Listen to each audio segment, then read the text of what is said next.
This week's parsha is Parsha Shmini, which means the eighth, and it's the eighth day after the Miluim, the 7-day process that's used to inaugurate the Kohanim, the priests, to serve in the temple. And so that day comes, the tabernacle is put into working order.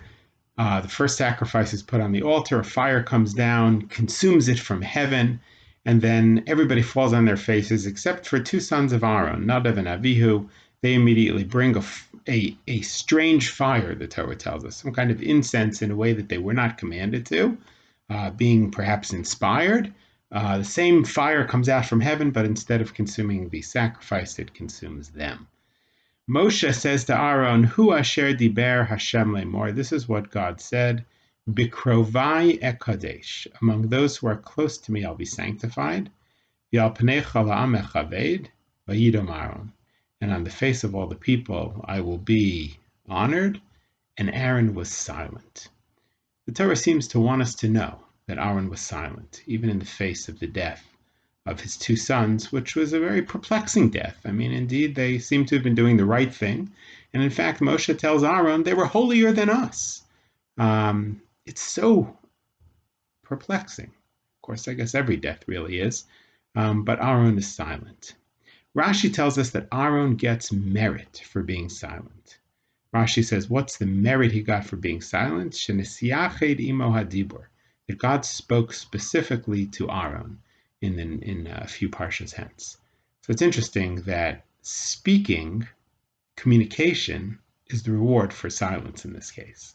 But he's rewarded. Why is he rewarded for this silence? I mean, really, our great leaders are not usually silent when an injustice seems to be done. Moshe says to God, you're making it harder for the Jewish people in Egypt. Abraham says to God, how can you destroy the people of Sodom? Maybe there are some righteous people there. So what is it about Aaron's silence that is so praiseworthy?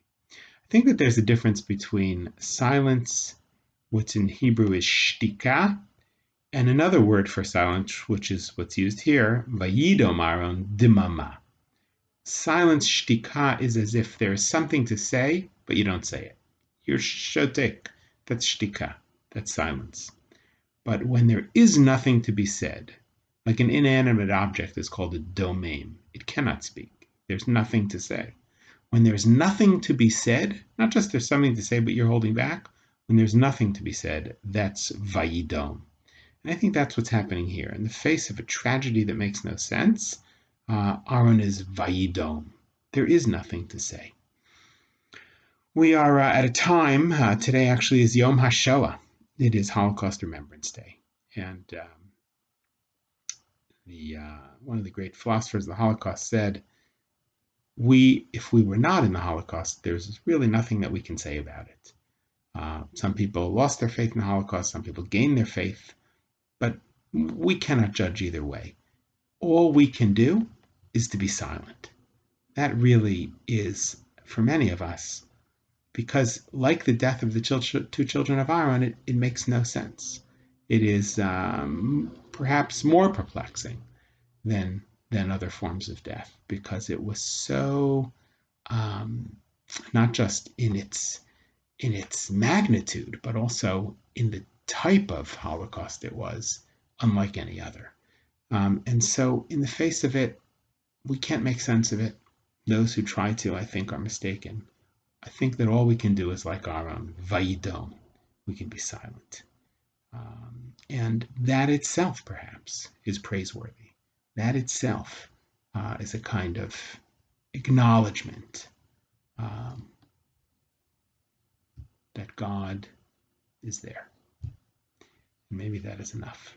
I want to wish everybody a commemorative Yom HaShoah, and we'll come up soon to Yom HaAtzmaut, Yom HaZikaron, and I hope that everyone had a wonderful Pesach and Shabbat Shalom.